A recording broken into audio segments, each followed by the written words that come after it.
This episode of Nintendo Expansion Pass is brought to you by, well, you. If you want to learn how to support Nintendo Pop Like and the Boss Rush Network, head on over to our Patreon at patreon.com/Boss Rush Network and see which tier is right for you. Thanks for your continued support.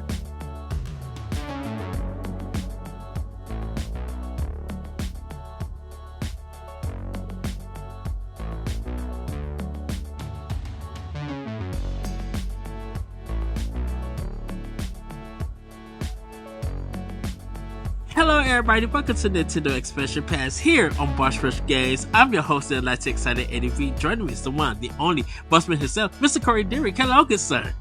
Hey Ed, it's time for another one of them cool expansion passes that we do once in a while. We're kind of jamming them all in before PAX, it feels like. That is true. The countdown. I just want to give everybody a significant time off, I know people need it. And to give people time off, we have to work extra hard the few weeks beforehand. So Here we are. Yes. Probably mid-April by now, but who knows? Who's to say? Yes. This is Expansion Pass 99, by the way, Ed. Really? Yeah. Of the new, I would say the since we rebooted Expansion Pass, this is episode 99. So one more will make our 100th episode. Very good, Ed. That's great math. Yes. No, the reason why I say is because I don't know, is that going to be like a special discussion on episode 100? We should probably do something for episode 100, right? I mean, that seems logical. Maybe I was gonna say maybe we'll do one at PAX, an in-person one. We got to do a lot of Nintendo stuff at PAX, Ed. Oh yeah. I know we got to do Boss Rush stuff also, but we need to do some special stuff at PAX for Pavlok and stuff. So, by the way, side tangent might already be up on the YouTube channel, but so I made an appointment with Atari, right? Mm-hmm. But also, it's the 25th anniversary of Roller Coaster Tycoon. And so I talked with their PR person today, and they're going to give me a few extra minutes at my appointment to talk with someone who currently works on Roller Coaster Tycoon as a series. And I'm going to directly ask them, when is Roller Coaster Tycoon Classic coming to modern consoles? Enough of this Roller Coaster Tycoon Adventures, Roller Coaster Tycoon 3 stuff. I need Classic. I'm just saying. Throw it on Switch. I'll play it. Okay? Dude, if they put Roller Coaster Tycoon on Switch, you'd lose me forever. I'm sorry. You would. I played Roller Coaster Tycoon Adventures, the worst possible version of Roller Coaster Tycoon on the worst possible platform, and I still played 100 hours of it. Okay. I would take Roller Coaster Tycoon Classic on Xbox and straight through mouse and keyboard. And yeah, I could do it on my PC, but I'm just like, I kind of want it on my big screen and everything. And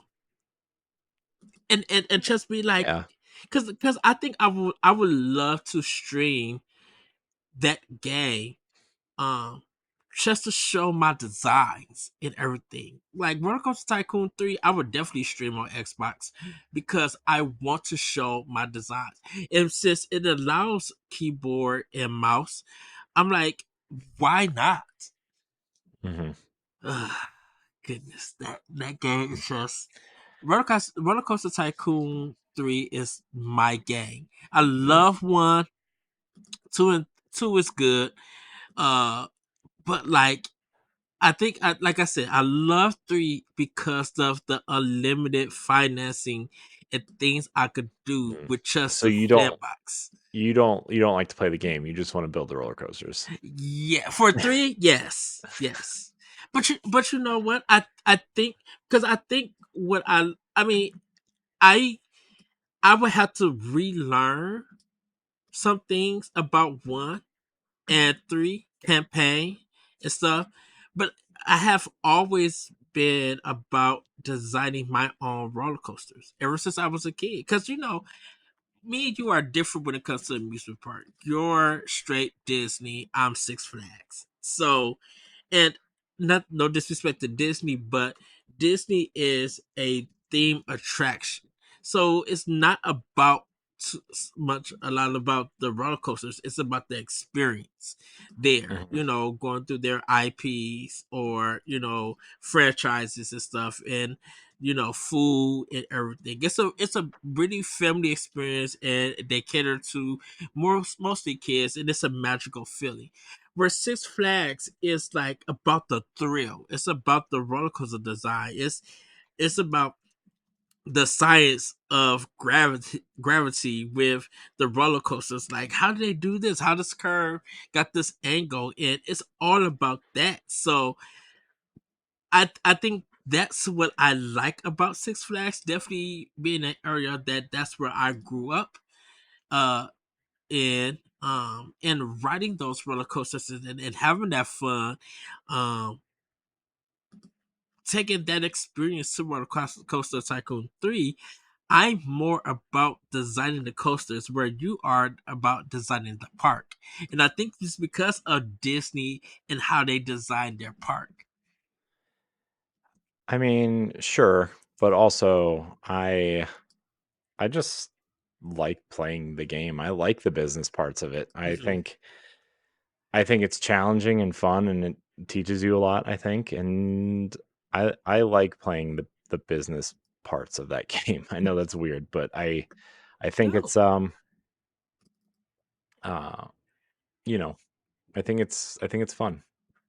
And I think that applies to us personally. I think it's because of we're both creatives, but we're creatives in different ways. Where, like, since you love the business and you love to create and do behind the scenes stuff, um designing the park fills up your wheelhouse. And for me, my creative space, hosting, getting topics, and you know just seeing what I could create and make stuff feel original and everything. I think that's why I like the creative part of Roller Coaster Tycoon, especially with 3. It's because of making those curves and trying out the hills and the gravity, and just like making these cool designs and not worrying about who's going to come and ride my ride, and if they're going to get sick or not. Like, that part is not important to me, where it is important to you and everything. Mhm. So um yeah. Yeah. Anyways, Roller Coaster yeah. Tycoon 3. uh, if you guys want to hear more about our discussion on that game, check out Optional Opinion, where me and Corey talk about it. You can find it on Apple Podcast, SoundCloud. Just look it up, and you definitely will hear our discussion about that series. Uh, Such a fun discussion. I love that discussion, man. But Corey, you actually had a topic for the show. Yeah, I did, Ed. And I told you I would kind of forget by the time we started recording. And let me go back to it. Oh yeah, okay. I remember. So this has to do with our so we had a recent spotlight with the good people over at WayForward. And one of the topics that came up, not in a real serious way, so don't take this as any kind of confirmation from them or us or anything, but the fun thing that we kind of did with them was pitch them perfect type of games, and that would fit the way forward mode, right? Like mold. I said way forward should definitely remake classic Mega Man games or put their own spin on the old Mega Man games, which I think would be more interesting. Mm-hmm. um and The other one was an X-Men brawler. Either, remake the Konami one or make one based off X-Men 97 or combine the both of them, something. And Pat actually remake the Sega Genesis one. Yeah. No, I don't want to reset my console just to play the game. Shade. And Pat brought up Castle of Illusion, the Mickey Mouse game. Mm-hmm. And, they were talking about Chippendale Rescue Rangers, and we got into DuckTales and, all these other things that they would be totally amazing at, right? Which, by the way, their Contra game is pretty good. So, and I'm not just saying that because we interviewed them. I'm actually really enjoying it. Thank you again, WayForward, for putting a dash in the game. It changes everything. Yes. The double jump, delightful. Yes. Delightful. And banking a weapon, like being able to have a second weapon that you can switch to. Well, that's from Contra 3, so they kept that. I know, but still, like, it helps, especially because Operation Galuga is the kind of a reimagining of that first game, right? So that's what I'm comparing it to. So my thought, Ed, would be, I'm gonna name some studios out there, and I want you to give me, 2 or 3 games that you think they would be great at making. Okay. These studios range from large to small. Okay. And so hold on, I have a list. Let me find the list here real quick. Sorry, everybody. I'm very ill prepared for my topic. Okay. So here's my list, Ed. Okay. So I want you to tell me 2 or 3 franchises that exist already, but apply them to this studio's style. Okay. And I want your thoughts on WayForward as well, but we're going to do these other studios first. Okay. So, Studio MDHR, the Cuphead developers. Cuphead. Okay. So I think a game like them, because of their artwork and style, I think the Ice Climbers from Nintendo. I could definitely be interesting. I could definitely see a 2-player beat 'em up or vertical puzzle game with their style. Or taking those characters and make something new and different and stuff. So Ice Climbers would definitely be one. Number 2, I probably would go with there was an airplane game with Fantasy Zone. From Sega. That would that their Cuphead art style would fit Fantasy Zone perfectly. I would love to see that because it is zany in its colors and how you play that game, and it's a shoot 'em up, and they're good. Their shoot 'em up levels in Cuphead is really good, challenging but really good. So that would be 2. There was like this flying game where you flew from right to left on NES. Sky something, I cannot think of it. I'm about to go back and look it up. But I think for their third game, I probably would go with I probably would go with the first Kirby game to see that was on Game Boy. See them remake that and give it a new look. But add some good color and make that mug pop. So those would be my 3 games. My 3 games for them. Okay. All right, Ed. I think this one might be a layup, but I want to hear your answers anyway. Okay. Acid Nerve, which did Death's Door. As a nerve with them doing Death Store. Um, uh, I think I would probably say Ease won the Ease game. Um, and for everybody who want to know, that's why apostrophe S is called Ease. I used to call Hmm. it YS because I didn't see the apostrophe, Yeah, I and used to that call it Wise because I didn't know. yeah, and that was on the NEC TurboGrafx.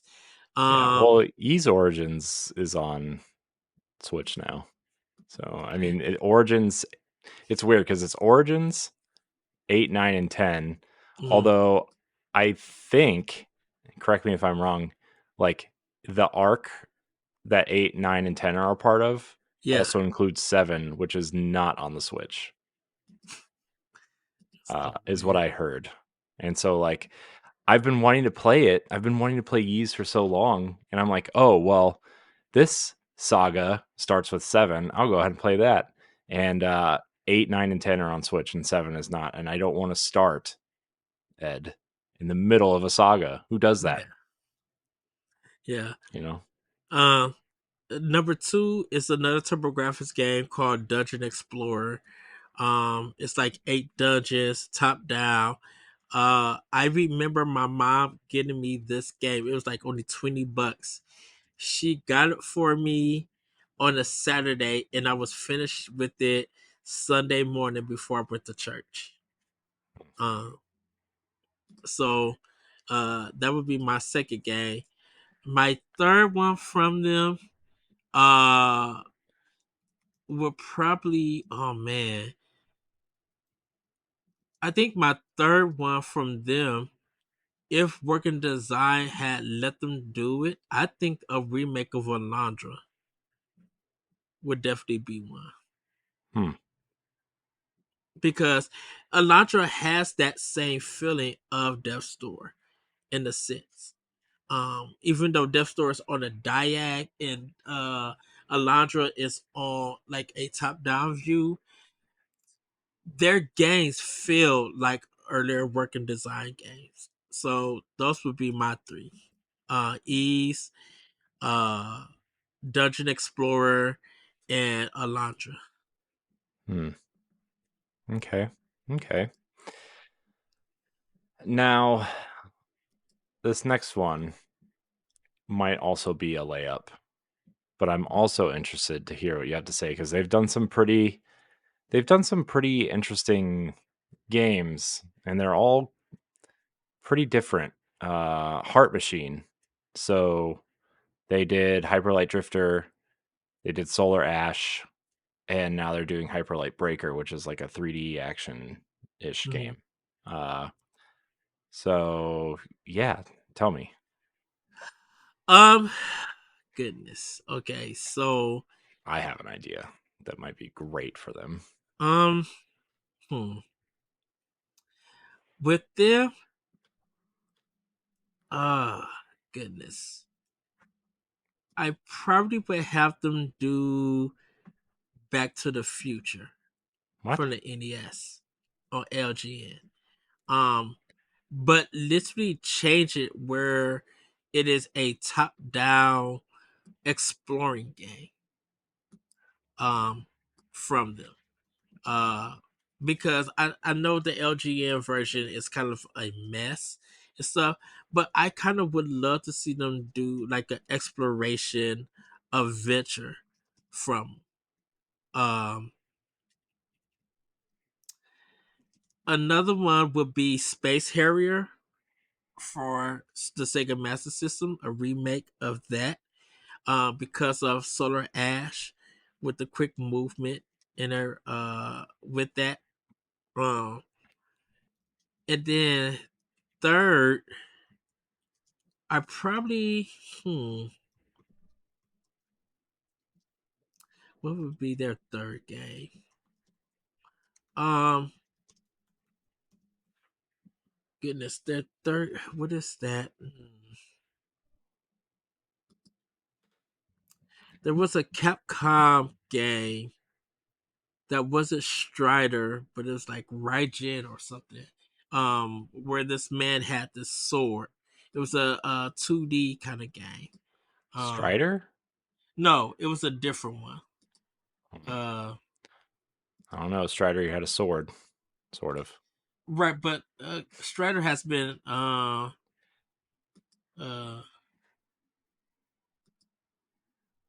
You're killing my flow here, Ed. huh. You're killing my flow here. Well, what would be yours? For what? You said you had an idea for them. Oh, I thought Kid Icarus would be interesting. I thought they could do like a really interesting take on Kid Icarus. Like based on the art style and the way those games play and how kind of kinetic they are in a weird way. And like some of the verticality in Solar Ash and uh the way the environments are built in Hyperlight Drifter. I think Mm-hmm. Kid Icarus would be cool. I mean, it would be really different from what's been done before in a way, but it'd still be pretty cool, in my opinion. That's my opinion, Edward. So, um, all right, Ed, another one here. Super Giant Games, the studio behind Bastion, Transistor, Pyre, and of course, Hades. Uh, uh, Marble Madness on NES. Oh my gosh, you're the worst. Uh, I would. Alien Syndrome that was on from Sega. I think would be a good one. Just like, and you could treat it as, because a lot of Alien Syndrome was a lot of rogue elements to that game, and it was kind of mixed with a lot of level designs in that game, and definitely having the same players with that. Uh, Last but not least, I'm gonna get in trouble for this one. Ghost House on the Sega Master System on their card one, where you played the boy and you was punching Dracula and his ghost. And what you had to do is you had to uh fight him and try to defeat Dracula so you could get these gems. It was like 50 levels and stuff. So I would pick those three.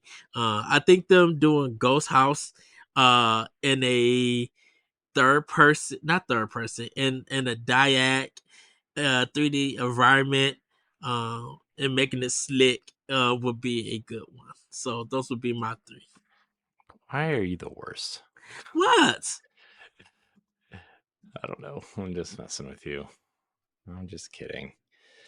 All right. So I have three more here. Platonic. We all know them from our favorite green lizard Mm-hmm. and purple bat ukulele. I think, man, dude, Impossible Lair has been $3 on the eShop for like a month. I think I'm gonna snag it so I could get Everybody ready. needs to everybody needs to buy that game. Like, Also, Hellblade is also $3 everywhere. Not that it's the same game, but speaking of $3 games, cause I think I need to snag that game with my points. Cause I think I got like about $10 in points. So I think I can snag that game. That's the only way not to pay tax on the eShop. Your points. yeah, Uh, man. okay, so Platonic. I am going to say definitely Bubsy would be one. Uh, That would be interesting. The first good Bubsy game, yeah. Uh, possibly. Punky Skunk. I know a lot of people do not know about that game at I've all. never even heard of it. Punky Skunk is a 2D PS1 platformer where you are a skunk and you're swinging your tail and hitting enemies with your scent and tail. Um, it's a bunkers game, but definitely would be a good one. And then Qbert, like I could see Playtonic doing Qbert as a game, um, uh, as a 3D puzzle platforming game. Um, Hmm. and then like on some levels, like bonus levels, it'll be like music interludes. So you have to hop on, like you have to see the pattern of where the parts are lighting up, so you can play the tune. Like match the tune and stuff. So um, those would be my three: Bubsy, Punky Skunk, and Qbert. Hmm. Hmm. Okay. Uh, all right. So two more here. One, pretty a much larger indie studio, I would say. I don't know if most people would call them an indie studio, but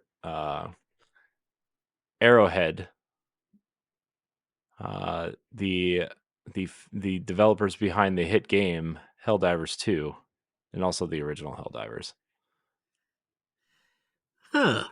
Okay. I have a good one for this actually. So Akira Warriors would be one. Because I know they are good with um their third person combat and it's their wacky worlds and stuff. And I think Akira Warriors would be a good one. Also, POW would be one. Hmm. POW would be because that's a 2D one, so they could set that. They could also set that tone. And last but not least, the Goonies. Hmm. Like with enough uh with it, like I think they got a good world building and stuff, but I would love to see them to make a game, like a linear game, or even if they want to use the word Metrovania. Even I think they could take that and make that as a adventure game, or even like a Tomb Raider Uncharted style adventure game. I would love to see them tackle those ones. Uh, the Goonies, Akira Warriors, and POW. Pal. Hmm. Okay. All right, Ed. One more. Play Dead, the studio behind Limbo and Inside, and I think they put out another game. Maybe they didn't. Maybe that was Limbo was their last, or Inside was their last game.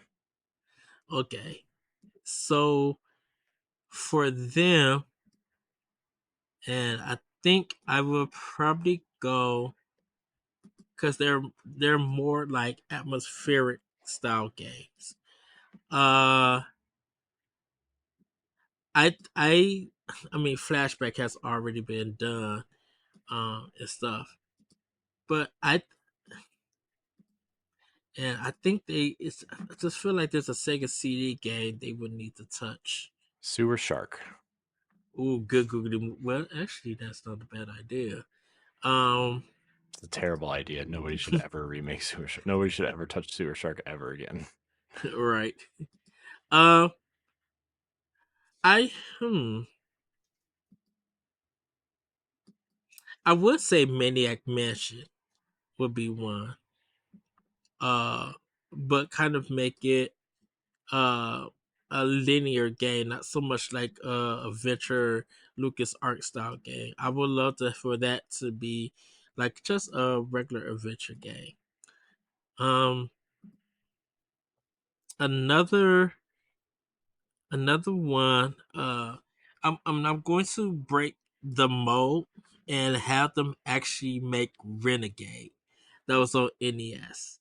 I want to see them make a beat 'em up game. Like I really want to test what they could do instead of making these atmospheric games. Can you literally do a arena style game. If not Renegade, Combat Rise, I would love to see them kind of do. So I would love them to put some more thought into their games where you have to do a lot of action, um, and everything. Last but not least, from them, I kind of I don't want to make them have them do a sports game or anything. So not like Arch Rivals or NBA Jam, nothing like that. Uh, but I kind of would love to see them do um a, a, a I kind of would love to see them do a game like Kid Nicky, um, where it is a 2D kind of action platformer, um, with that. But I know that's kind of out of their wheelhouse. But if I want to give them Renegade, I want to give them Kid Nicky, um, and see what they could do with that. So those would be my three: Maniac Mansion, Renegade, and Kid Nicky. Okay. Well, Ed, that's all I have. That's all I have. I do want to hear your pitches for WayForward, though. For WayForward, okay. So, um, definitely, I kind of been thinking about uh this, and I know they've been doing a lot of Capcom and a lot of Konami. Like they've been working with them and doing their own stuff. But I kind of would love them to go into the Data East and IREM world of games. So definitely with Data East, I kind of would love to see them do Karnov. um, that was a game that, it was this big guy with a bald head, and you connected letters to spell his name. Um, but you had like these fire attacks. It was like a 2D, kind of almost like Contra style game. But also, who I would love this to do, of course, everybody, Bad Dudes. Uh, that was a 2D beat 'em up game that kind of had this low frame rate in a sense, where you just literally punch and kick, and it was in the style of Ninja Gaiden, but it was you saving the president from this ninja organization, and who the president that you're saving is like a Ronald Reagan kind of type guy. Oh, Uh, jeez. so uh, that kind of would be my thing. And then East did do a lot of other games. Uh, I kind of got to look them up because um, they I don't know if they're still in business or anything, but I think I think believe they have some games on the arcade archive on Switch. Hmm. Uh, it's updated East games. Um, Hmm. yeah, they got a like they did Burger Time, uh, for tag team wrestling, um, Karate Champ. They did. Karate Champ was kind of the first fighting game in a sense. Uh, before Street Fighter came. Um, so and they got a cool logo. If you guys haven't checked it out, do check out their logo uh, for it. Um, Kung Fu Master was another one that was a popular one. They had a lot of. They were more of an arcade company in the '80s and part of the '90s. Um, oh my goodness, Bloody Wolf. Hmm. I think Bloody Wolf was Turbo Graphics.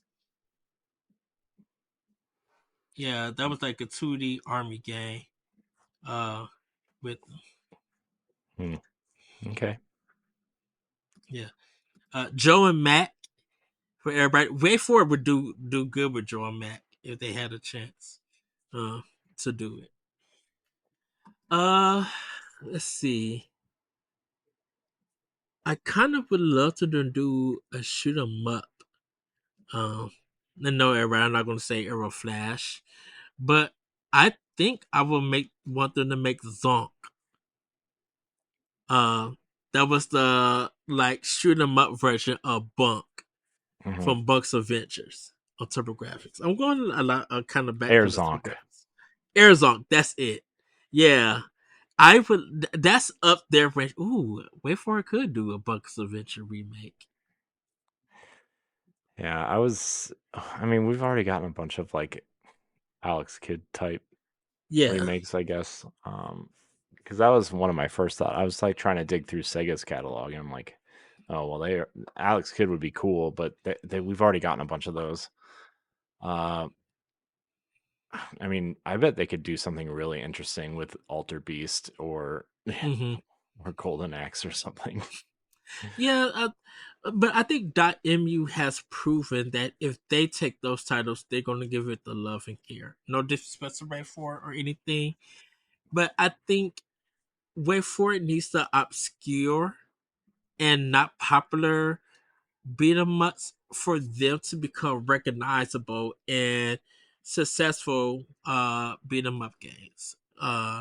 So uh, you know, there's games. Oh goodness. Um, there's oh goodness, what is that beat 'em up game? Hmm. Like there's one called the Ninja Kids and stuff. And this was from Title. And it it has some interesting things, I would say, and you fight Satan at the end of the game.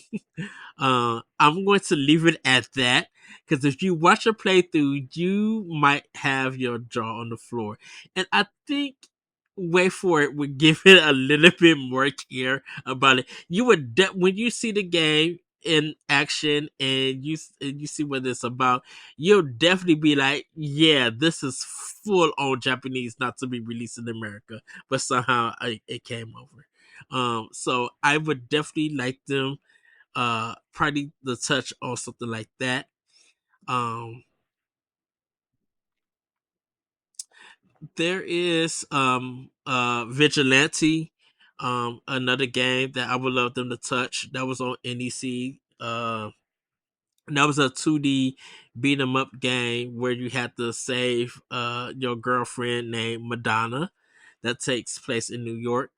Uh it's it's it's a very interesting IRM game and everything. Um Actually, Corey, if you want to go with Sega with wait for My Hero, I'm begging for a My Hero comeback. Because I need to drop kick champagne bottles and I need them to hit enemies. My Hero makes no sense as a game.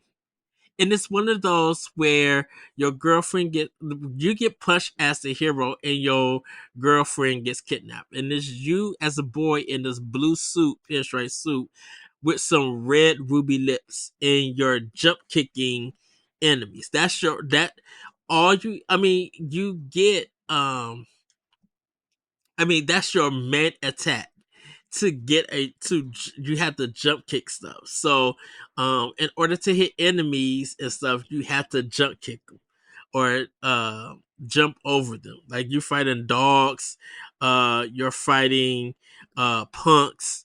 You get to a part where it looks like it's a park, but there's fire over places, like fire pits that you had to jump, and it's there's like two sound effects. That's you jumping and um uh you hitting enemies. That's the only sound effects you get, and then it's the music. When you get to the boss who kidnapped your girlfriend, the first to 10 hits wins. And so you'll get your girlfriend back, but the main boss gets up, punches you, steals your girlfriend, and goes to the next level. And you have to do that over and over and over again. Um So that's my hero. But I think with WayForward having River City Girls, I think they literally could take my hero, redo it in this 1950s, 60s settings, and go all out bunkers with it. And make it like kind of make it as a 2D, 3D brawler like River City Girls. And add another player and stuff. Give it that final fight kind of touch to it and stuff, and add weapons because it was an arcade game from Sega, but I played that game on the Sega Master System. Um, so I think that would literally be good and stuff. Um, Side tangent. Sorry, everybody. This doesn't have to deal with Way Forward, but Zaxxon 3D would be a good PSVR 2 game, I think.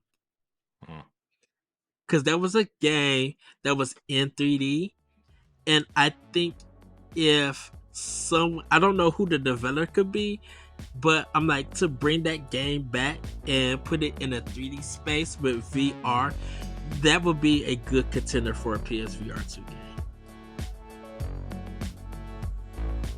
If you want to see how you can become a Patreon producer, head on over to patreon.com/BossRushNetwork.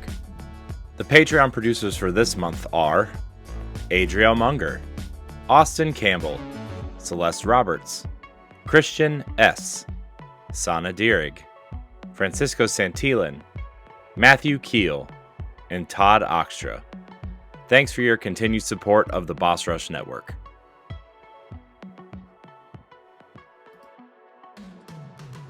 Okay then, PSVR 2. I've gotten so many PSVR invites from PAX, and I'm like, these are just games that are available everywhere else already. I mean, not to like take anything away from it, but it's still like, I've seen these before. So What was there was a Wild West game. Was it not Gunsmith? I think it was a Konami game. are you talking about Gun?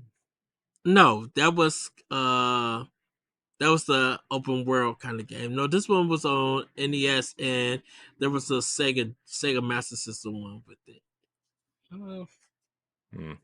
I don't know. You lost me. You lost me, man. Look, I didn't I'm have shocked time. this episode has gone this long. Didn't have time to prepare, uh, for this. So I had to kind of think about these games, that that's the Sega card. Here he Because goes. He's looking. He's looking.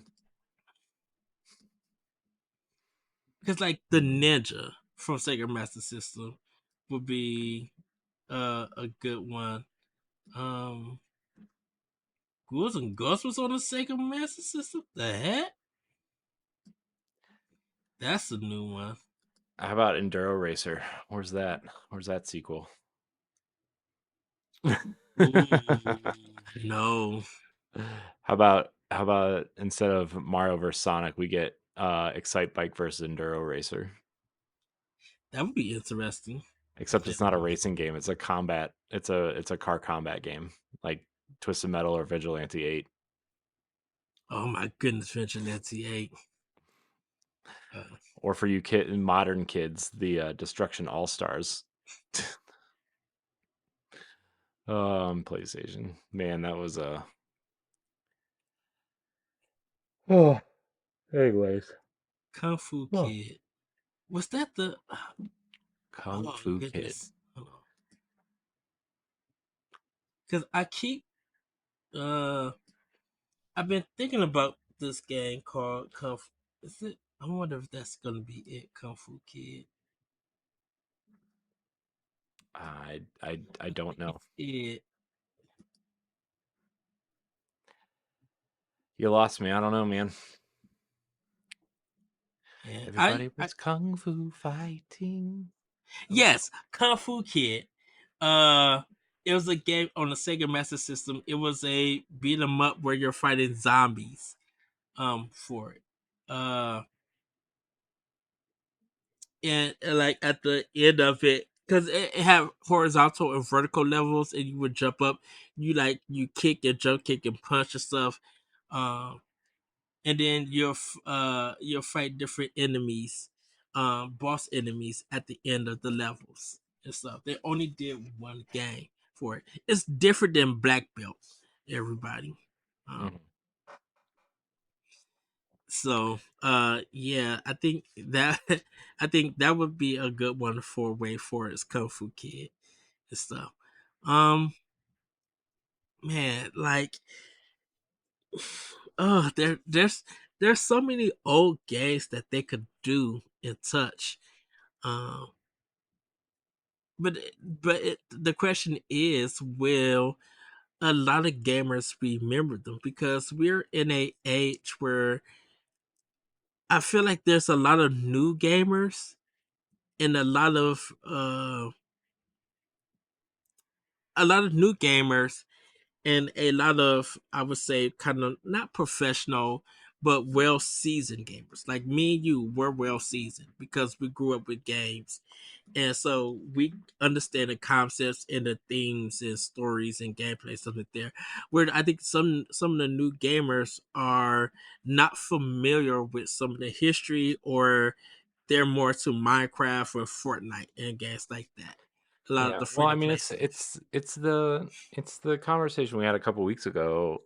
At this point, um, about when we were talking about violence in video games and how and how kids are kind of drawn to Fortnite and uh, and then Call of Duty and all that kind of stuff, and how uh, I think at that age, right, like a lot of games are probably starting, you could say, with the N64, but I would say probably more the Xbox, PS2, GameCube era to Mm-hmm. an extent, because all the consoles were 4 player and had multiplayer games and online was being introduced.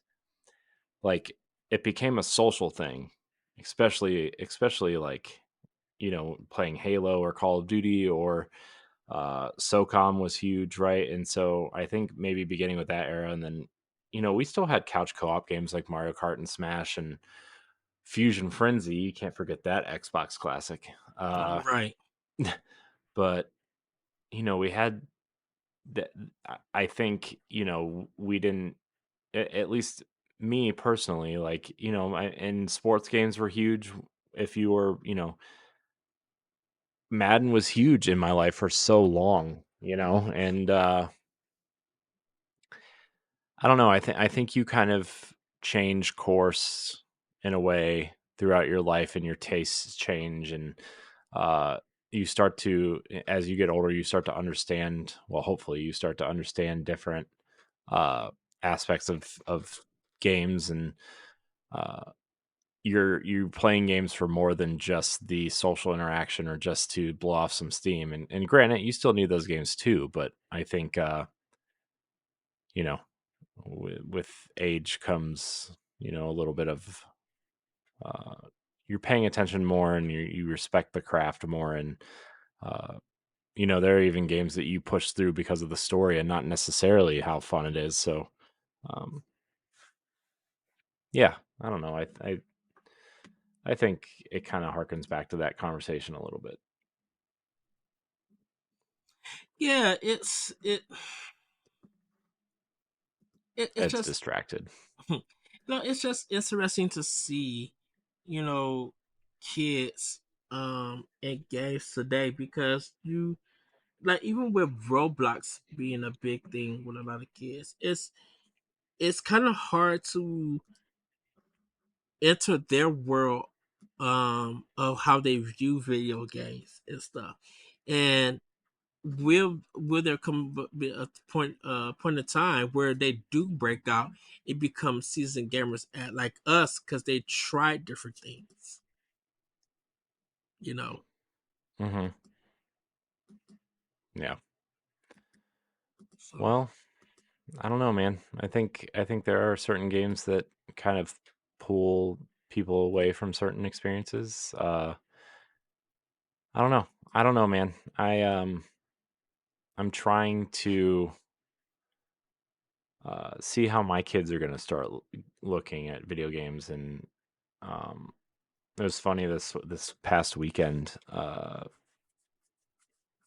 I sat down with my kids and we all played Mario Kart together, and mhm, I had to turn on the kid stuff for them and that kind of stuff. But my kids are obsessed with the Mario characters, like just all of them. Like my daughter loves Peach and Rosalina, and my son loves Bowser. Like loves Bowser. He's like every time he sees Bowser, he's like Bowser, rah! And it's so funny. It's really funny, and they like really like the Mario movie.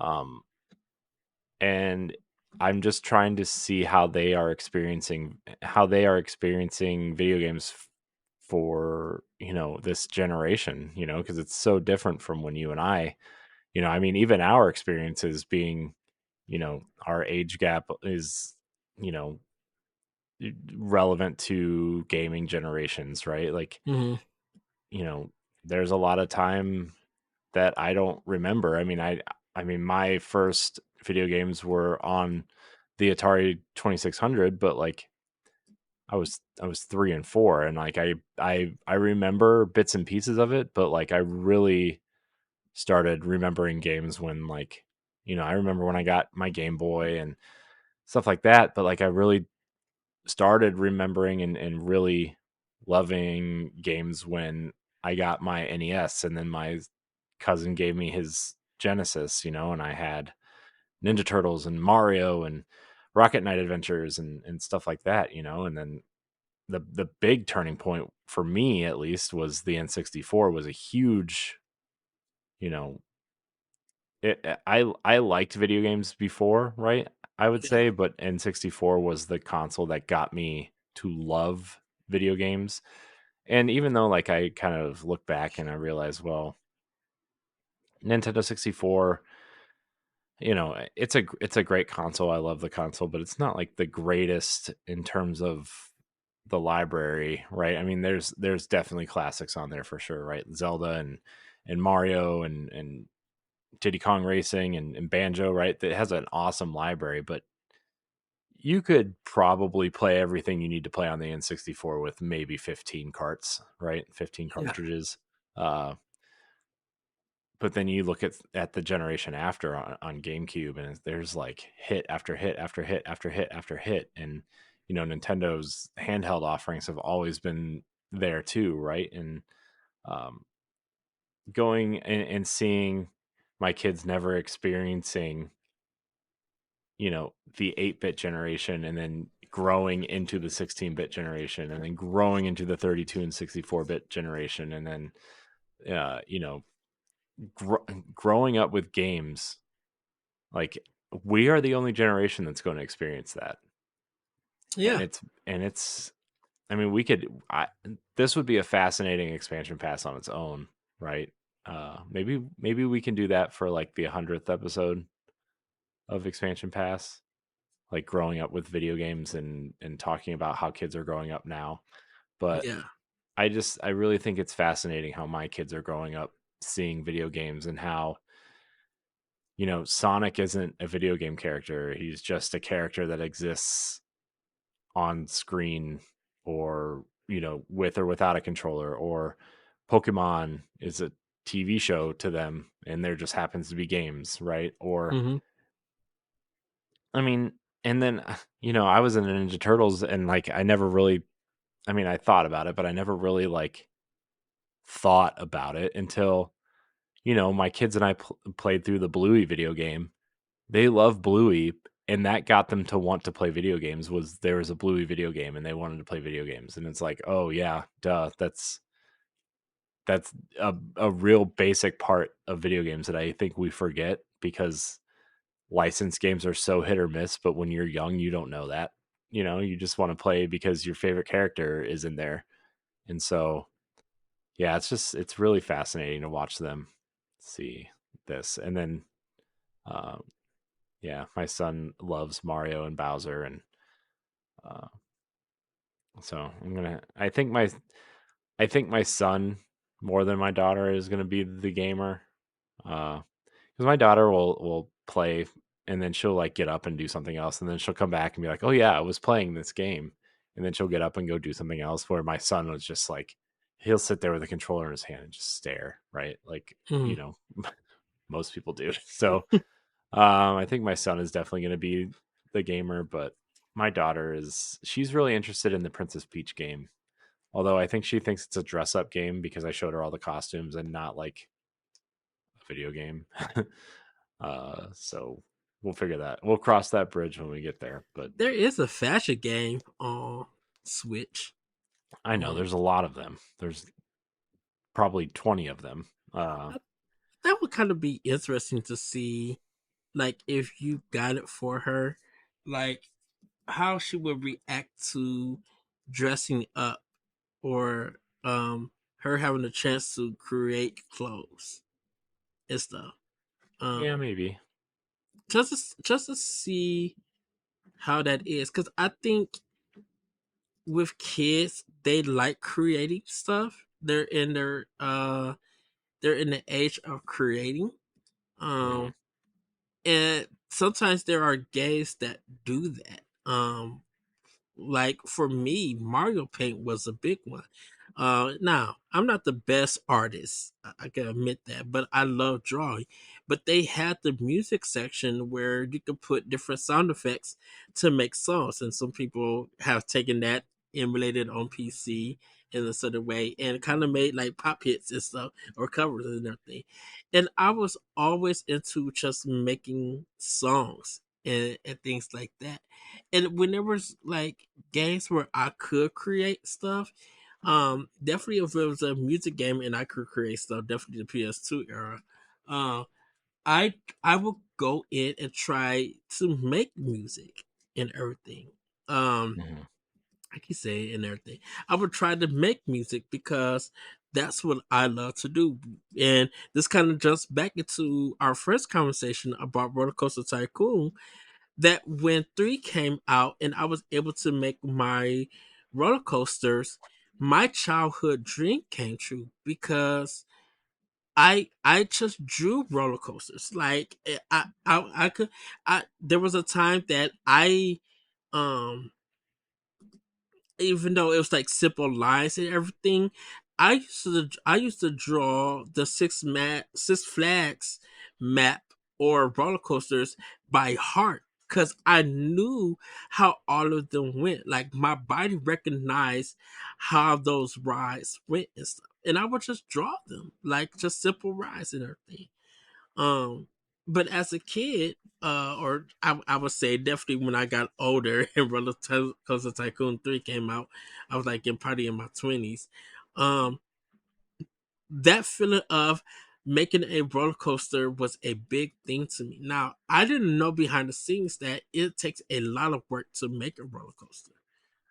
Um, and everything. It's like it's just not a click, click, click, put this here and stuff. Um, you had to learn, it was definitely a lot of math and science with that because it really was gravity. Like after you left the hill, the steep hill or whatever off that chain, everything is straight gravity. The only thing that's kind of electronic is the brakes if something happens. And anything other than that, it was all gravity. Yeah.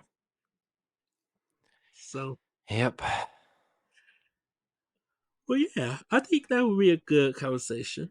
I would love to have Yeah. that conversation Yeah. Maybe and we'll stuff. do that. Maybe we'll do that. Man, Man, we have a. my childhood gaming is a whirlwind. Hmm. You know, Yeah. it's all the systems I played and all the arcade games, um, that I endured and stuff. Yeah. and and of course, EGM and Game Pro. Yeah. So, well, Well, everybody. Well, Corey, I think that's going to be it for this episode. We are at the time of this recording for about 5 days out before PAX East. Um, we're going to be meeting up with other Boss Rush member teammates, and we're going to be experiencing PAX. Me and Corey are going to be experiencing PAX for the first time. Well, my first time. I think your second time, Corey. Correct? This is my third time. Oh, third time. Okay, Mm-hmm. your third time. First time as like real media though. Yeah, first time at Spill Media. Um, we're meeting. Corey's meeting the team. I met Stephanie, and I met Pat. Everybody else is going to be new.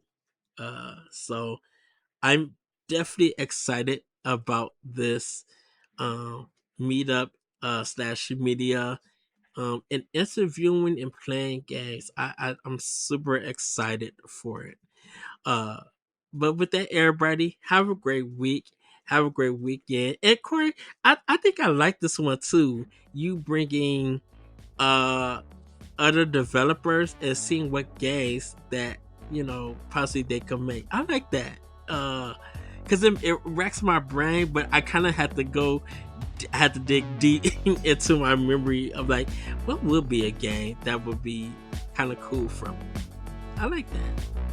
Mm-hmm. We should do more for this. With that, everybody, have a great week, have a great weekend, and we'll see you next time on Expression Pass. Bye, everybody. Goodbye. Pixies! If you want to see how you can become a Patreon producer, head on over to patreon.com/BossRushNetwork. The Patreon producers for this month are Adriel Munger, Austin Campbell, Celeste Roberts, Christian S., Sana Dirrig, Francisco Santillan, Matthew Keel, and Todd Oxtra. Thanks for your continued support of the Boss Rush Network.